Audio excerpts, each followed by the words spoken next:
انسان کی قدر و منزلت اتنی کم ہو جائے گی کہ انتہائی عزیز، محبت کرنے والے اور ایک لمحے کے لیے بھی اپنوں کی تکلیف برداشت نہ کر سکنے والے رشتہ دار اتنے بے بس ہو جائیں گے کہ اپنے چاہنے والوں کو زخمی حالت میں مرنے کے لیے چھوڑ کر اپنی جان بچا کر بھاگ نکلیں گے۔ آنسوؤں سے خشک آنکھیں، ننگے پاؤں، روتے ہوئے بھوک سے بلکتے بچے، کئی گھنٹوں اور درجنوں کلومیٹر کا سفر پیدل طے کر کے جون کی کڑکتی دھوپ میں خیمے میں زندگی، کسی مسیحا کی منتظر نگاہیں فریاد کریں تو کس سے؟ اس ماں کے دکھ کا مداوع کس طرح ہوگا جو حالات کی یکدم خرابی کے باعث بھگدڑ میں اپنے 3 ماہ کے بچے کو اٹھانے کی بجائے ساتھ میں پڑے ہوئے تکیے کو اپنا بچہ سمجھ کر اٹھا لائی؟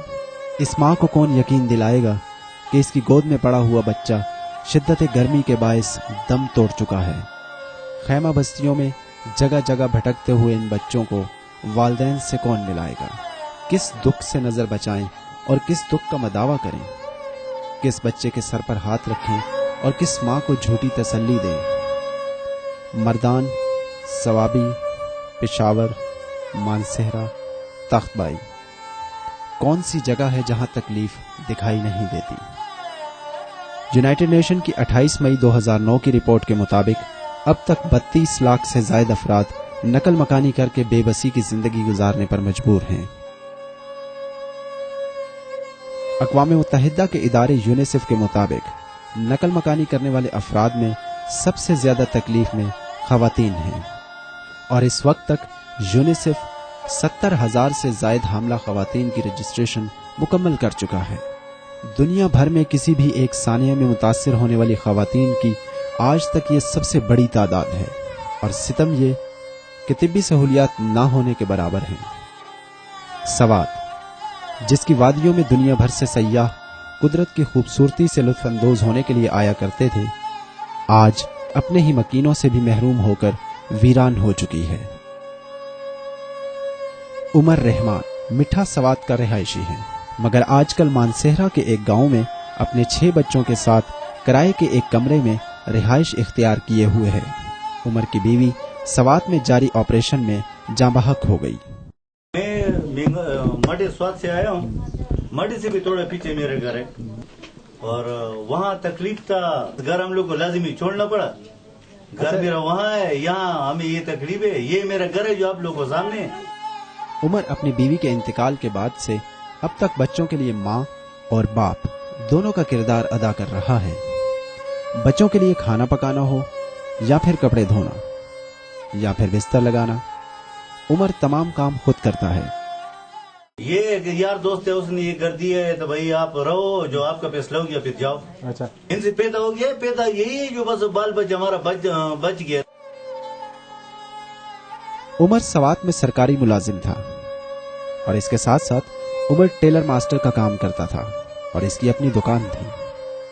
مگر آج یہ کس حالت میں زندگی گزار رہا ہے، ان تمام حالات نے عمر کے ذہن کو مفلوج کرنا شروع کر دیا ہے۔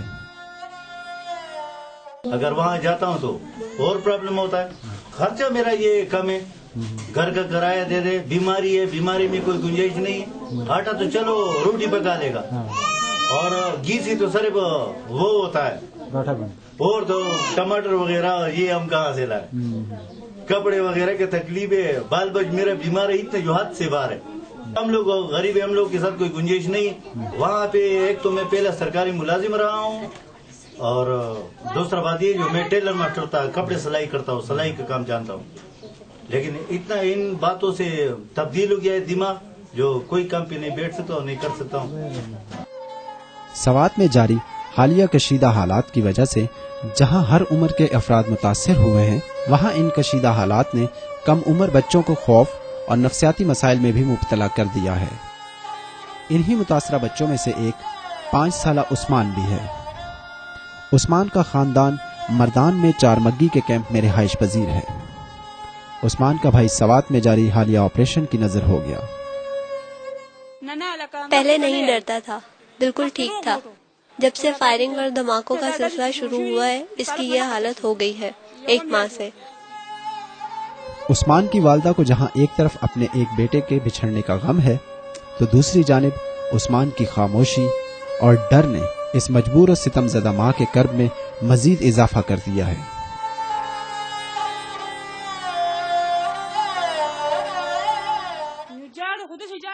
روتا ہے تو بہت روتا ہے، میرے پاس نہیں آتا، ڈرتا ہے تو باپ کے پاس جاتا ہے، اس کے پاس خوش رہتا ہے۔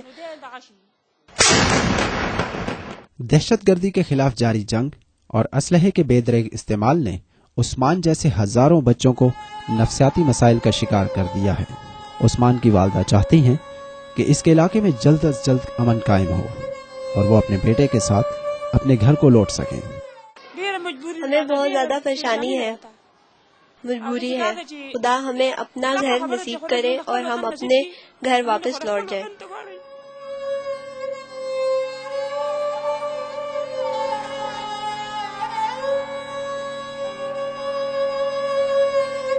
ہیلپنگ ہینڈ گزشتہ ایک دہائی سے دکھی انسانیت کی خدمت کے لیے کوشاں ہے۔ دنیا بھر میں کہیں بھی اور کسی بھی قسم کی آفت ہو، ہیلپنگ ہینڈ مجبور اور مستحق افراد کی خدمت اپنا نصب العین سمجھتی ہے۔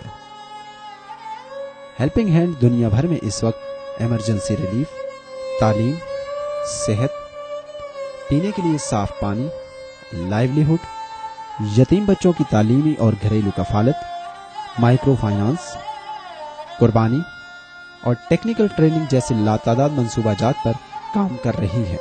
سوات میں حالات کشیدہ ہونے کے بعد ہیلپنگ ہینڈ نے فوری طور پر ایک پروگرام ترتیب دیا اور متاثرین سوات کی بحالی کے لیے امدادی کام کا آغاز کر دیا۔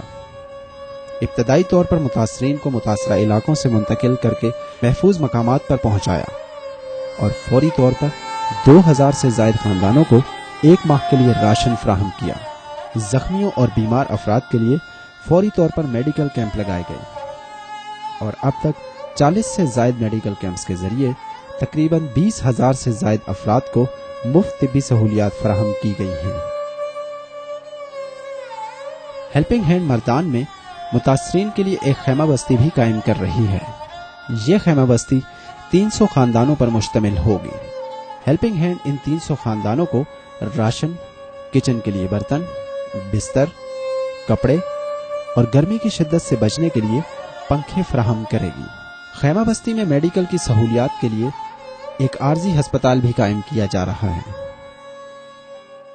I hope inshallah this camp will be unique because in one side we are providing tents and on the other side we are also providing other facilities like we are establishing one school for primary school for girls and primary school for boys. We are also establishing one middle school for boys and middle school for girls. We are also establishing kid corner for small children. We are trying to invite different organizations to come forward and help the helping hand to improve these facilities for the people who are living in these tents. اس کے ساتھ ساتھ helping hand نے اسلام آباد، راولپنڈی اور چکوال میں آ کر رہائش اختیار کرنے والے تقریباً 100 متاثرہ خاندانوں کو بھی امداد فراہم کی ہے۔ 32 لاکھ افراد اور ہر فرد کی اپنی داستان۔ ہم کس کی مدد کریں اور کس سے نظر چرائیں؟ یوں لگتا ہے جیسے ہم دکھوں کے ایک بھنور میں پھنسے ہوئے ہیں۔